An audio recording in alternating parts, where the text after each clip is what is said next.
ठरलं तर मग या मालिकेच्या येणाऱ्या जबरदस्त भागामध्ये आता पूर्णाजीने स्वतः सायलीला जवळ केलेलं आहे.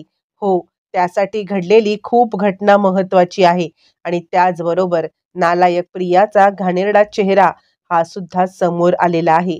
नक्की काय घडलंय आणि त्याचबरोबर अश्विन आणि आता सगळ्यांनीच प्रियाची कारस्थानं पाहिल्यावरती पूर्णाजीने धक्कादायक खुलासा करताच प्रतापने प्रियाला या घरातून चालतं केलंय. प्रियाचं असं नक्की काय कारस्थान समोर आलंय?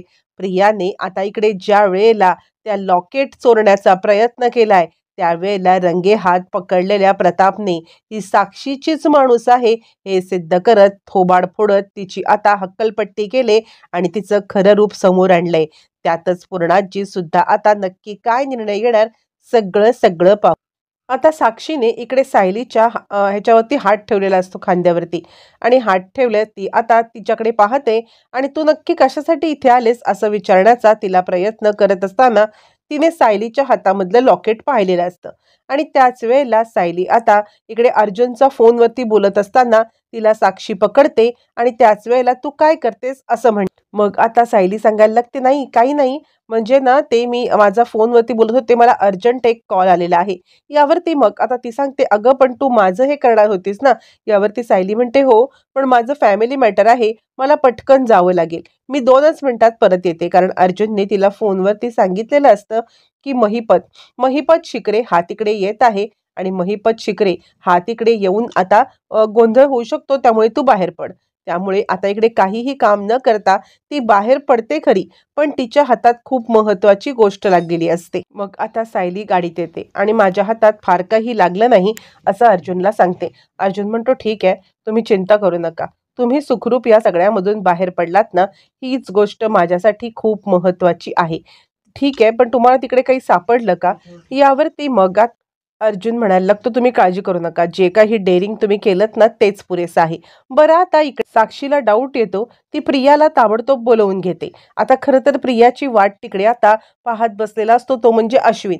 अश्विनला कळत नाही की ही अजून आली का नाही आणि त्यावरती साक्षी सांगते काहीतरी गडबड आहे. म्हणजे इथे ना, इथे ज्या वेळेला आता ती मुलगी आली होती पार्लरवाली तर ती काहीही न करता निघून गेली. तिचा म्हणे काहीतरी फॅमिली मॅटर आहे. मला खरंच काही कळत नाहीये की या सगळ्यामध्ये असला कसला फॅमिली मॅटर. असं निघून गेली आणि माझ्या रूममध्ये काहीतरी करत होती.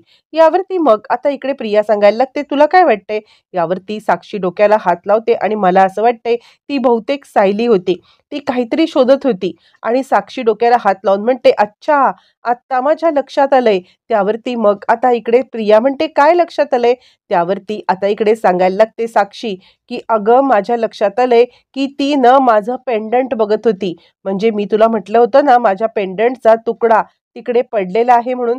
माझ्या पेंडंटचा तुकडा तिकडे पडून आता खूप मोठा अनर्थ घडलाय. कदाचित तो पेंडंटचा तुकडा सापडला असेल का? यावरती प्रिया म्हणते पण या सगळ्यामध्ये पेंडंटचा तुकडा जरी सापडला असला तरी या सगळ्यामध्ये आता ते सगळे पुरावे तू जाळून टाकलेस ना.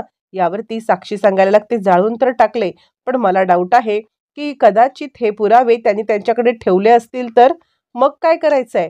यावरती तू एक काम कर, तू सायलीच्या रूममध्ये जाऊन आता ते पुरावे नष्ट करण्याचा प्रयत्न कर. काहीही झालं तरी सुद्धा तुला ते पुरावे नष्ट करायलाच पाहिजेत. यावरती प्रिया म्हणते पण त्यांच्या बेडरूममध्ये. यावरती मग आता सांगायला लागते लगेचच साक्षी ते तुला करायलाच लागेल. हे जर का तू नाही केलंस ना तर आपल्यासाठी खूप मोठी प्रॉब्लेमॅटिक सिच्युएशन. आता अश्विन घरी येतो तिची वाट पाहून पाहून. मग प्रिया घरी येते. प्रिया घरी आल्यावरती अश्विन चिडतो, कुठे गेली होतीस तू? यावरती प्रिया म्हणते मी आईकडे गेले होते, मी तुला बोलले होते ना. यावरती मग अश्विन म्हणतो खोटं बोलू नकोस, तू आईकडे गेलीच नव्हतीस. कारण ज्या वेळेला तुला यायला उशीर झाला मी स्वतः प्रतिमा आत्याला कॉल केला होता. यावरती प्रिया म्हणते माझी जासूसी करण्याचा तुला काय गरज पडले, तू का माझी जासूसी केलीस? यावरती मग आता इकडे लगेचच सांगायला लागतंय पूर्णाजी बाद झालं तन्वी, तुझं हे जरा अति चाललेलं आहे. म्हणजे तू जे काही करतेस ना या गोष्टी प्रमाणाच्या बाहेर आता पुढे गेल्यात. मगाशी जाताना उद्धटपणे बोलून गेलीस आणि उद्धटपणे बोलत असताना तू या सगळ्यामध्ये जे काही केलंस ना कल्पनासोबत ते मला अजिबात पटलं नाही. जाताना काय म्हटलीस की आईकडे जाते, मग अश्विनला न्यायला बोलवलंस. तिकडे सुद्धा आली नाहीस आणि हे सगळं करत असताना जे काही वागलीस ना तू, ते तुझं वागणं मला अजिबात पटलेलं नाहीये. असं म्हणत मग मात्र आता इकडे प्रियावरती पूर्णाची आणि इकडे कल्पना दोघी चिडतात. प्रिया विचार करते यांच्या नादी लागण्यापेक्षा मला आता सायलीच्या खोलीमधून तो तुकडा आणणं हे महत्वाचं वाटतंय आणि तो तुकडा आणायलाच पाहिजे. मग आता प्रिया सायलीच्या रूममध्ये येते. हे विमल पाहते. विमल लगेचच सायलीला सांगायला लागते की सायलीताई, तन्वीताई तुमच्या रूममध्ये गेल्यात. ताबडतोब सायली आता प्रियाचा पाठलाग करते. प्रिया आता काहीतरी शोधत असताना लगेचच प्रियाच्या हाताला तो तुकडा लागतो आणि तो तुकडा घेऊन प्रिया ज्या वेळेला आता रूममधून बाहेर येते, तिला आता सायली रंगेहात पकडते. थांब प्रिया, असं म्हटल्यावरती प्रिया गडबडते, रडण्याची ऍक्टिंग करायला लागते. त्यावरती मग आता कल्पना म्हणते काय झालं, का रडतेस? यावरती प्रिया सांगते काही नाही, माझ्यावरती सायली आता खोटे आरोप करते आहे, बघ ना कशी मला बोलती आहे ती. यावरती सायली म्हणते मी खोटे आरोप करते? माझ्या रूममध्ये चोरासारखी घुसली होतीस, माझ्या रूममधून काहीतरी चोरून तू आणलेस. यावरती प्रिया सांगते मी चोरलंय. यावरती मग आता इकडे सांगायला लागतो लगेचच अश्विन ती का रूम मधून चोरेल? त्यावरती मग आता अर्जुन म्हणतो मी सांगतो ती काय चोरायला आली ती. तिच्या हातामधला तो तुकडा बघ, तो तुकडा कसला आहे ही गोष्ट तुम्हाला सगळ्यांना समजली ना, तर तुम्हाला कळेल की या सगळ्यामध्ये आता तो तुकडा कसला आहे आणि त्या तुकड्यावरती नक्की काय लिहिलंय. असं म्हटल्यावरती मग मात्र आता इकडे सगळेजण तो तुकडा मागायला लागतात. प्रिया देत नाही. त्यावरती तिच्या थोबाडीत देत तुकडा सायलीने सगळ्यांच्या समोर आणलेला असतो आणि यात विमल सांगायला लागते हो, या सायलीताईंच्या रूममध्ये गेल्या होत्या. लपत-छपत ज्या वेळेला सायलीताईंच्या रूममध्ये या गेल्या होत्या आणि त्याच वेळेला मी त्यांना पाहिलं होतं आणि म्हणूनच मी सायलीताईंना सांगितलं आणि मी स्वतः पाहिलं की यांनी सायलीताईंच्या रूममधून काहीतरी चोरून आणत होत्या. असं म्हटल्यावरती मग आता सगळ्यांच्या समोर सत्य येतं की प्रिया ही चोरत होती, पण काय आहे हे दाखवत नाहीये. मग सायली पूर्णाजीला सांगायला लागते पूर्णाई, हा तुकडा आहे ना, हा तुकडा भक्कम पुरावा आहे. त्यावरती प्रिया सांग ही खोटारडी आहे, हा माझ्या पेंडंटचा तुकडा आहे.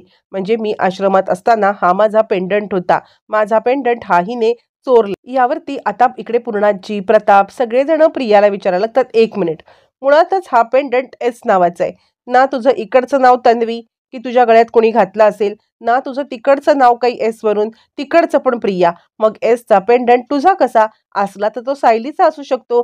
यावरती मग आता इकडे कल्पनाला आणि आता पूर्णाजीला सांगायला लागतो प्रताप, बघताय तुम्ही तुमच्या या सुनेचे प्रताप बघा, हिला पाठीशी घालण्याचं जे आत्तापर्यंत तुम्ही काम केलं ना, त्या कामाचा हा जो काही परिणाम आहे, हा परिणाम बघा. आजपर्यंत आत्तापर्यंत सायलीला या सगळ्यामध्ये वाईट ठरवत तुम्ही जे काही आत्तापर्यंत करत आलात ना, या गोष्टी आता बंद करा आणि सायली काय सांगते ते ऐका. यावरती आता इकडे पूर्णाजी म्हणते काल ही खोटं बोलून सुद्धा बाहेर गेली होती, कुठे गेली होतीस? यावरती सायली सांगते मी सांगते सगळं आता. असं म्हणत सायली सगळी कर्मकहाणी सांगते. हा तुकडा आहे साक्षीच्या पेंडंटचा तुकडा, हा ज्या वेळेला आता इकडे माझ्या हातात आला त्यावेळेला त्याचा मी सेम तुकडा शोधण्यासाठी साक्षीच्या घरी गेले होते आणि त्यावेळेला ही त्या तिकडून बाहेर पडली होती. नंतर आम्हाला हे समजलं की ही तिकडे गेली होती, पण तोच पेंडंटचा तुकडा साक्षीला कळलं की मी शोधायला गेले आणि त्यावेळेला साक्षीला मी बचाव करत माझा बाहेर पडले, पण हिला समजलं की तो पुरावा असलेला पेंडंटचा तुकडा माझ्याकडे आहे आणि तोच चोरायलाही आली होती. आता मात्र पूर्णाईचं डोकं फिरतं. तन्वी, तू तर आम्हाला सांगून गेली होतीस की तू रविराजांकडे चाललीस, मग जर तू रविराजांकडे चालली होतीस तर तिकडून तू साक्षीकडे कशी काय गेलीस? मला खरंच कळत नाहीये की हे सगळं काय चाललंय, तू हे का करती आहेस आणि साक्षीचा तुकडा चोरून तुला काय मिळणार आहे? तू त्या साक्षीला तो तुकडा नेऊन देणार होतीस. यावरती प्रिया तत करायला लागते, नाही नाही, माझ्यावरती खोटे आरोप करतायत असं म्हणायला लागते. त्यावरती पूर्णाजी म्हणते तोंड बंद कर तुझं, तुझ्यावरती कोणीही खोटे आरोप करत नाहीये. मी अर्जुनच्या बायकोला चांगलीच ओळखते, ती कधीही तुझ्यावरती किंवा कुणावरतीही खोटे आरोप नाही करत. काहीही झालं तरी सुद्धा ती नेहमी खरं बोलते आणि ही गोष्ट मी तिच्या बाबतीत नक्कीच सांगू शकते, पण हीच गोष्ट कॉन्फिडेंटली मी तुझ्या बाबतीत काही सांगू शकत नाही आणि त्याचमुळे तुझं तोंड बंद ठेव, तो तुकडा निमूटपणे तिला दे. असं म्हणत आता ती तुकडा तर काढून घेते आणि त्यावरती पूर्णाजी म्हणते याचा अर्थ जे काही अर्जुनने कोर्टात सिद्ध केलं ते खरं आहे, तू महिपत शिकरे आणि साक्षी शिकरे यांची माणूस आहेस, म्हणजे तू आमची तन्वी तर कधी होऊच शकत नाहीयेस. कसं काय खोटारडेपणा करत तू आता इथपर्यंत पोचलीस, खरं खरं सांग. यावरती मग आता प्रिया म्हणते, पूर्णाजी मी तुझी तन्वीच आहे. अगं तुझा माझ्यावरती विश्वास नाहीये का? तू वेड्यासारखं काहीतरी का करतेस? या सगळ्यामध्ये आता मी मी तुला आता हे जे गोष्ट सांगते आहे ना, ती गोष्ट ऐक. तू हिच्यावरती विश्वास ठेवू नकोस. ही पक्की खोटारडी आहे. ही खोटारडी आहे आणि ही या सगळ्यामध्ये आता काहीही तुला भरवती आहे आणि तू भरवून घेती आहेस. असं म्हटल्यावरती मग आता पूर्णाची फाटकन प्रियाचं थोबाड फोडते आणि तन्वी तुझं तोंड बंद कर. मी रविराजांना सुद्धा आता इथे बोलवलंय. रविराज थोड्याच वेळात इथे येत असतील आणि थोड्याच वेळात रविराज आल्यावरती मग आता ते तुझा सोक्षमोक्ष काय लावायचं तो लावतील. बस झालं. यावरती आत्ताच्या आत्ता तू तुझ्या रूममध्ये निघून जा आणि तुझा मोबाईल माझ्याकडे जप्त कर.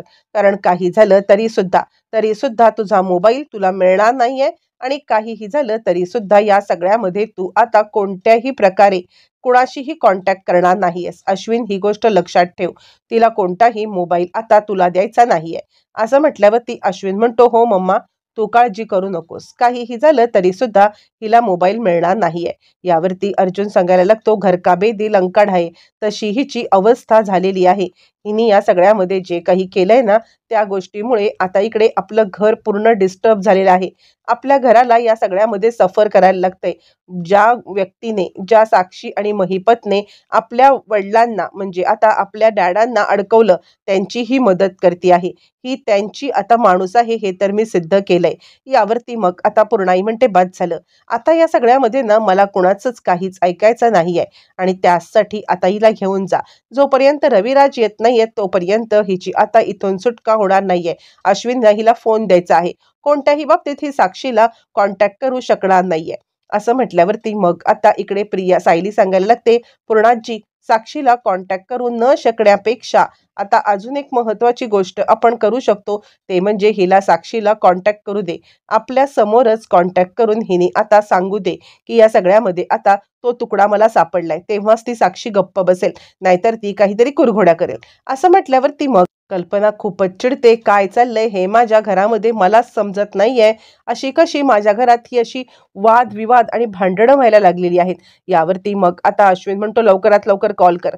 सायली सुद्धा तिला जोर जबरदस्ती करून कॉल करायला लावते आणि सगळ्यांच्या समोर प्रिया कॉल करून साक्षीला सांगायला लागते की साक्षी तू घाबरू नकोस. ते पेंडंट माझ्याकडे सापडलंय, पण सध्या तरी मी येऊ शकत नाहीये. कोर्टात ते पेंडंट काही हजर होणार नाही. असं म्हटल्यावरती मग आता अश्विन तिला फरफटत आपल्या रूममध्ये घेऊन जातो. तिचा मोबाईल वगैरे सगळा काढून घेतला जातो. त्यावरती पूर्णाजी म्हणते, काय रे प्रताप, ही अशी रविराज आणि आता प्रतिमाची मुलगी असू शकते का? मला खरंच विश्वास बसत नाहीये की या सगळ्यामध्ये ही ही हे असं काही काम करते आहे आणि हे मला खरंच पटत नाहीये. यावरती रविराज म्हणतो, पूर्णाजी तू बस इथे. आपलंच चुकलंय. म्हणजे कसं झालंय माहितीये का, आपणच या सगळ्यामध्ये तिला आता पाठीशी घातलंय आणि तिला या सगळ्यामध्ये खूप डोक्यावर चढवलंय आणि सायलीवरती नेहमीच अन्याय करत आलीस तू. यावरती आता इकडे ती सांगते, सायली तर आपल्या वडिलांसाठी बघ ना, त्या साक्षीच्या गुहेत जाऊन तिच्याकडून पेंडंट शोधून आणलं, पण ही प्रिया बघ मधुभाऊंना फुकटचं अडकवते. याच्यातच गोष्टी लक्षात येतायत. यावरती पूर्णाई म्हणते, खरंच मला तू माफ कर. काही झालं तरी सुद्धा मी न माणसं ओळखायला कधी चुकत नाही, पण या वेळेला काय झालंय, मी खरंच माणसं ओळखायला चुकले. मला खरंच माफ कर. असं म्हणत पूर्णाई या सगळ्यामध्ये आता सायलीची माफी मागती आहे आणि पूर्णाईने प्रियाची तर हकलपट्टी पण सायलीचा सुद्धा स्वीकार केलाय. या सगळ्या गोष्टी आता घडत असताना सायलीच्या आयुष्यामध्ये पॉझिटिव्ह वळण आलंय. आता हे वळण असंच टिकून राहणार का, हे मात्र येणाऱ्या भागातच कळणार आहे.